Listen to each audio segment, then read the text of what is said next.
Como bien ha dicho Ana, soy Aaron Picó y pertenezco a Brain de la Universidad Politécnica de Valencia. Y vamos a cambiar un poco el tema a la salud mental, obviamente dentro también de la salud. Y para presentarme un poco más, yo estoy haciendo ahora la tesis doctoral aquí en Brain y esta es sobre inteligencia artificial, pero más específicamente de regulación emocional en agentes afectivos.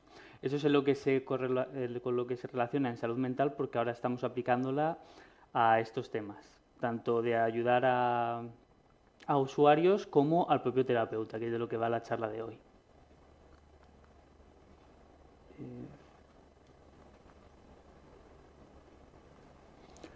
Se está cambiando la diapositiva aquí en el ordenador, pero no en la pantalla. No sé. Vale, perfecto, muchas gracias. Pues para empezar, quería poner un poco nuestra trayectoria. Yo me he incorporado al equipo hace poco, aunque ya son más de 3 años, y lo que hoy vamos a ver realmente lleva unos cimientos que llevan mucha más trayectoria de lo que es mi propia tesis doctoral, y es que llevamos en el equipo más de 10 años pues en temas de toma de decisiones y se empezó a incluir los estados emocionales en la toma de decisiones y a modelizar procesos emocionales, el comportamiento empático, temas de personalidad y diferentes procesos psicológicos.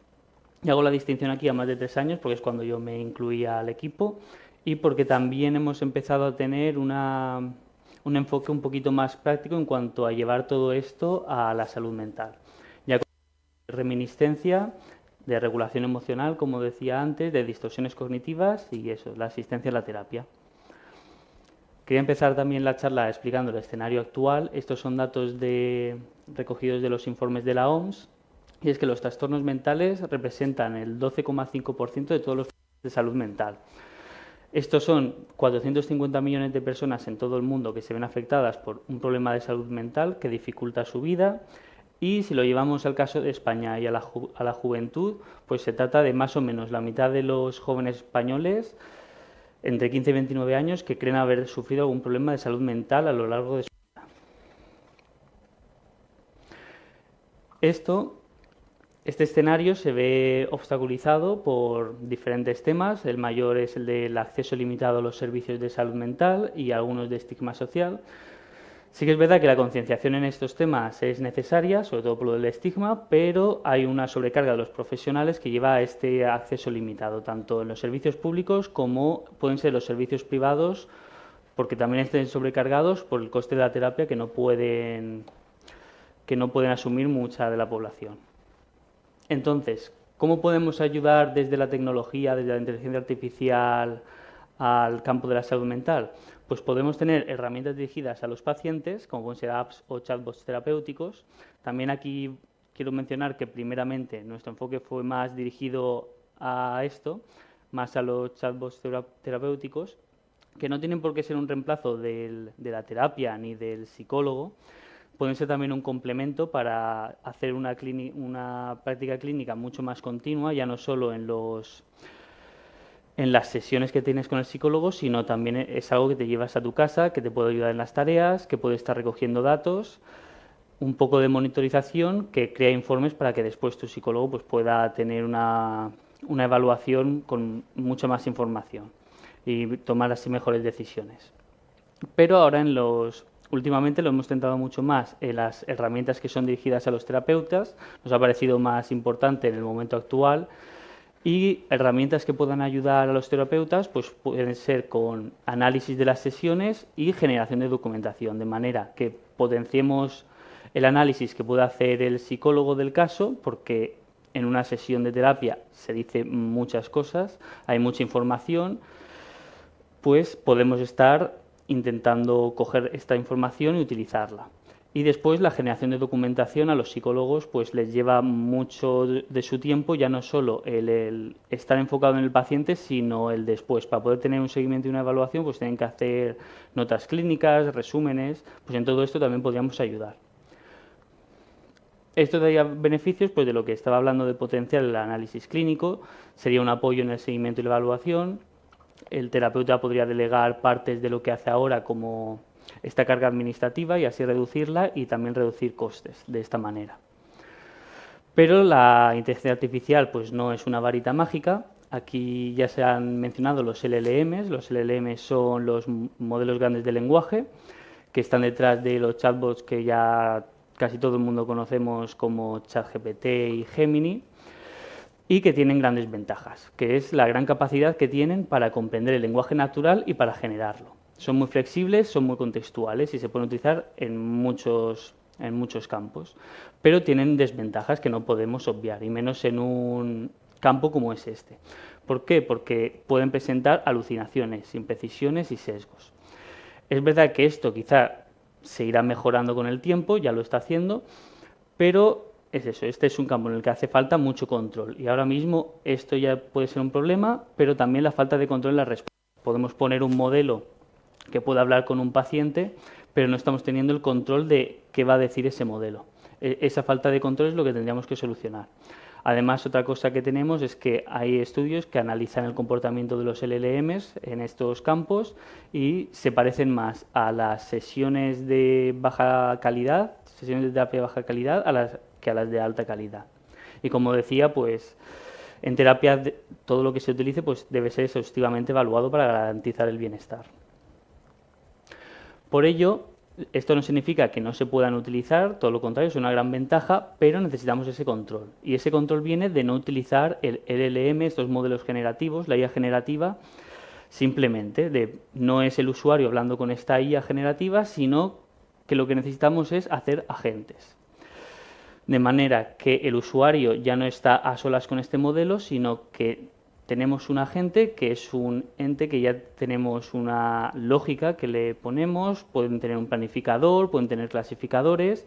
La cosa es que tiene un comportamiento mucho más controlado que hemos creado nosotros. Y estos LLM se integran en estos agentes para que cuando nosotros ya tenemos esta agente que funciona con una lógica que viene del conocimiento experto que nos dan los psicólogos, pues la última capa, el último momento antes de enviar el mensaje al usuario o al terapeuta o a quien sea en el caso, pues entonces la acción que se tiene que realizar se pasa a un LLM que es el que es capaz de generar una respuesta mucho más flexible, que sea contextual a la conversación. Ya le decimos qué acción es la que hay que realizar y él es el que le pone palabras a esa acción. Además, para mejorar el control se pueden tener también otras medidas, que es hacer el fine-tuning del LLM, es decir, hacer un entrenamiento posterior de estos modelos. Estos modelos tienen un gran entrenamiento masivo para tener esta capacidad de entendimiento y generación de lenguaje y toda la información que recogen en ese transcurso, pero podemos entrenarlos más para ajustarlos a un caso concreto como el de aquí, que tengan un estilo del habla, por ejemplo, mucho más adaptado a lo que necesitamos o, bueno, mucho más dirigido en este caso. Y también podemos poner otro tipo de componentes como son los ahora llamados guardarraíles, que son evaluadores que evalúan la respuesta, y así es un filtro que evalúa si la respuesta es segura o no. Este filtro puede ser de muchas categorías, depende de lo que necesitemos en la aplicación, y así también tener ese filtro automático que nos dice si la respuesta es segura para que le llegue o no al usuario. Hasta ahora parecía un poco, quizá puede parecer que es hablando solo de la aplicación hacia un usuario final o hacia el paciente, pero como decía, esta agente inteligente puede trabajar con el terapeuta en lugar de con el usuario, que es en lo que estamos centrados ahora, en que el eje central sea el terapeuta. Y con esto, pues ser un apoyo a este proceso terapéutico, facilitando la evaluación y el análisis, ya que modelos, no solo estos modelos, sino todas las herramientas que nosotros hacemos de clasificación de emociones, de distorsiones cognitivas, podemos detectar patrones y con estos modelos también pues generar informes. Y también pues facilitar el seguimiento entre las sesiones, porque el terapeuta puede tener las notas clínicas de lo que ha pasado en la sesión para tener este seguimiento. Esto conseguiría aliviar la carga administrativa que tiene el psicólogo y que su foco sea el paciente. De esta manera nosotros nos centramos en el terapeuta y el terapeuta pues no se tiene que centrar en todas estas tareas que también son parte de su trabajo, pero se puede centrar en la más importante, que es el paciente.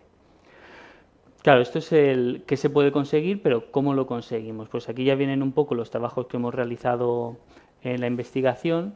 Como decía al principio, la tesis doctoral es sobre agentes afectivos y regulación emocional. Entonces, en el equipo estamos investigando mucho este tipo de temas. La regulación emocional es la capacidad para gestionar y modificar eficazmente las emociones propias o las ajenas. Claro, esto es muy importante para que los individuos, las personas, alcancen y mantengan un bienestar emocional. Por tanto, nuestro objetivo al intentar llevar regulación emocional a agentes afectivos es el de que estos sean capaces de entender las emociones, ese estado emocional del usuario, ser empáticos y sobre todo pues, poder guiar el estado emocional cuando sea necesario. Esto de la regulación emocional viene del modelo de James Gross de regulación emocional.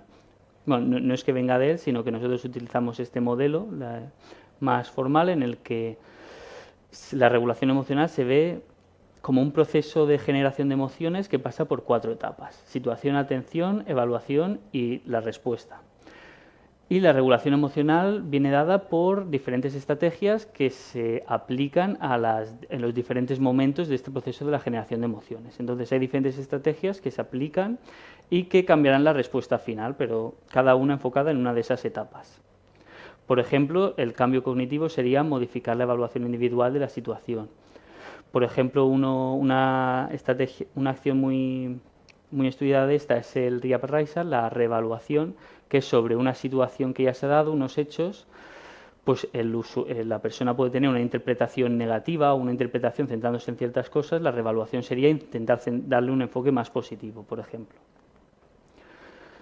Pues para poder darle regulación emocional a estos agentes, como decíamos, un agente puede tener muchos componentes, pues lo primero podría ser que puedan planificar, ¿no? Que haya un modelo computacional para dotar a los agentes afectivos de la capacidad de aplicar las estrategias de regulación. Para esto, pues tienen que saber el estado emocional del usuario, esto con reconocimiento de emociones, puede ser mediante sensores o mediante el análisis del discurso del paciente, que es el que estamos utilizando ahora. Y bueno, pues este planificador, el objetivo era asistir al usuario en la regulación de sus emociones. Esto es algo que ya presentamos y es eso, con un estado emocional también tenemos un estado de objetivo, que es el de equilibrio, el del bienestar emocional, y se concatenarían las diferentes acciones que se pueden realizar para que el usuario llegue al estado emocional de equilibrio. Esto sigue siendo el planificador, esto es la entrada que tendría, el estado emocional de origen, este estado de destino, que es el del bienestar emocional, y tendríamos un conjunto de acciones posibles a realizar.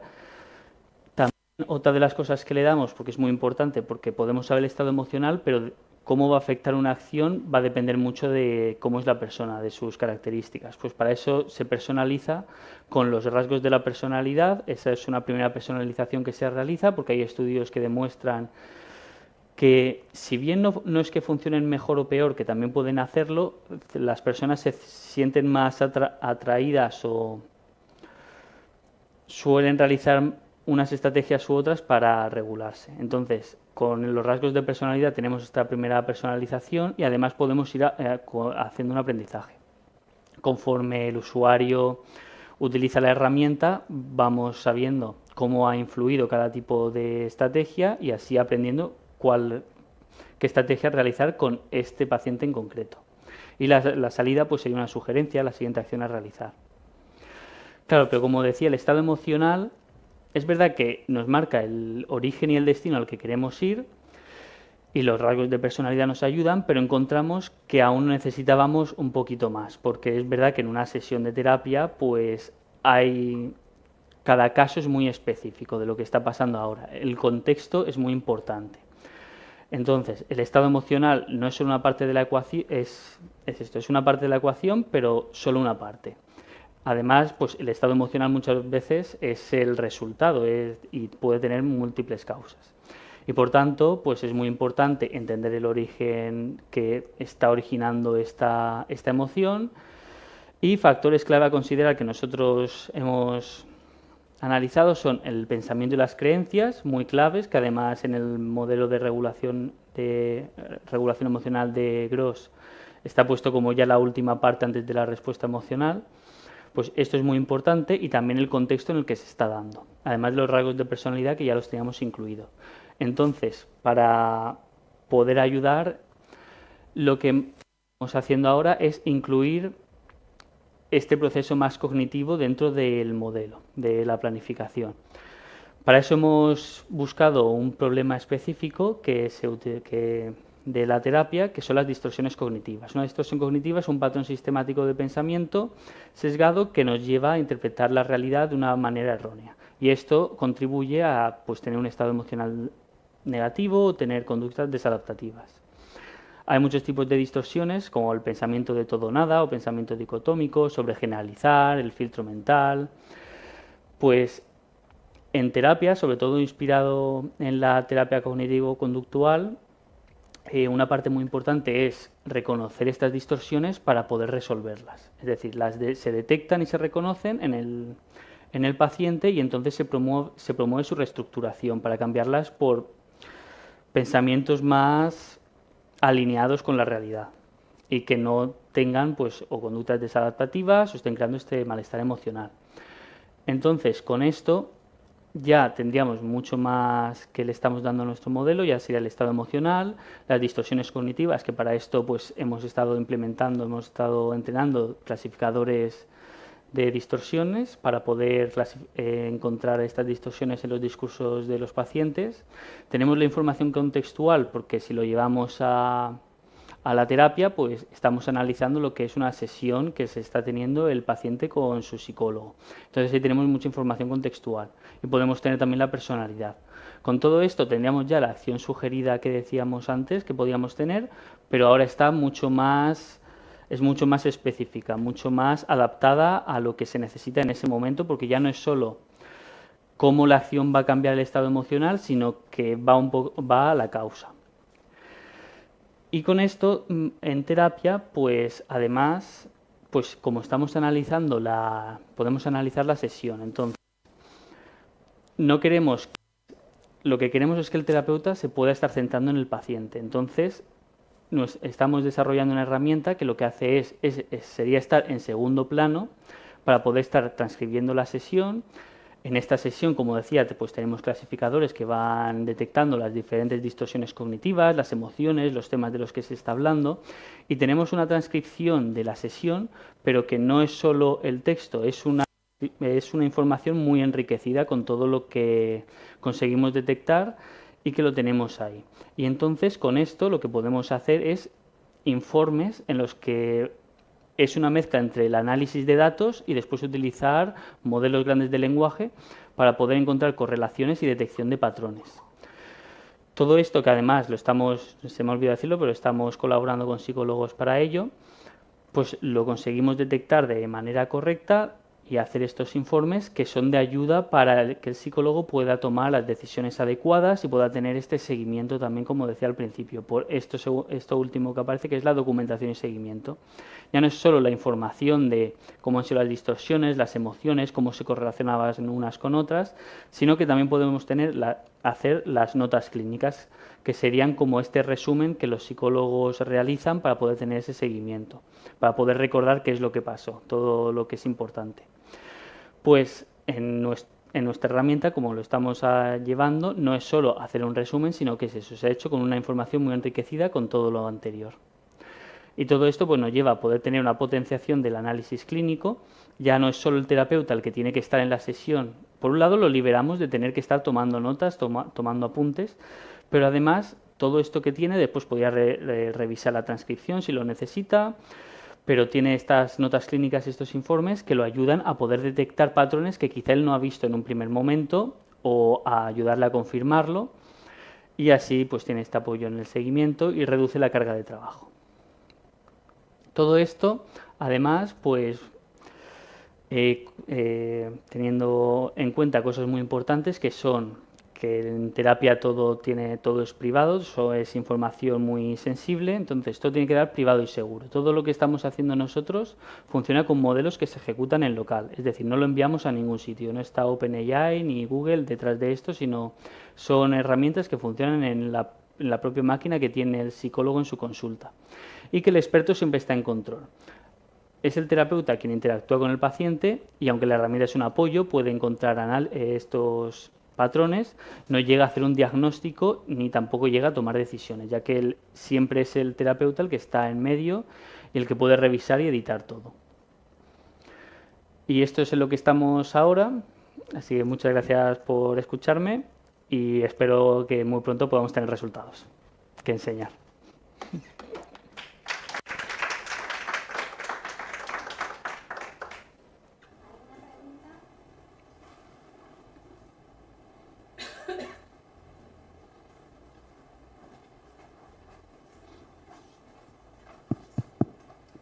Buenas. Bueno, eran dos preguntas rápidas. Una, si os habíais encontrado limitaciones por el hecho de ejecutarlo todo en local.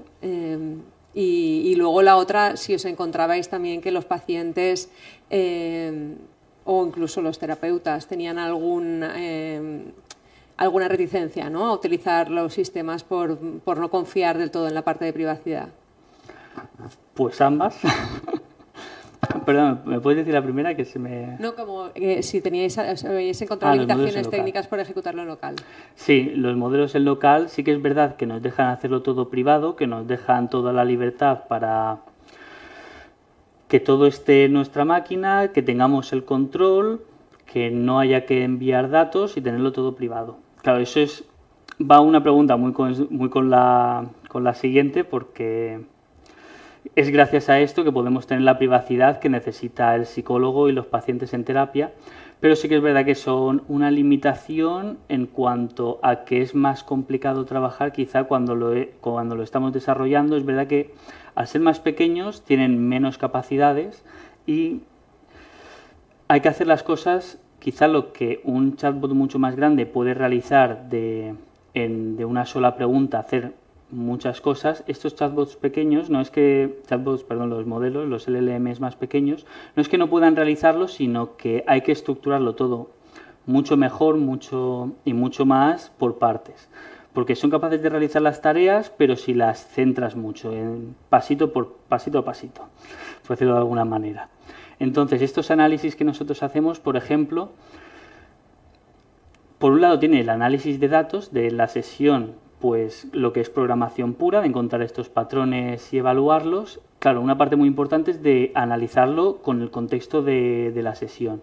Esto es lo que nos ayudan son los LLMs a realizarlo, pero no es algo que tú le mandes la tarea y ya está, sino que es una parte que hay que ir haciendo un montón como de subinformes por debajo que después se van realizando en ese informe posterior.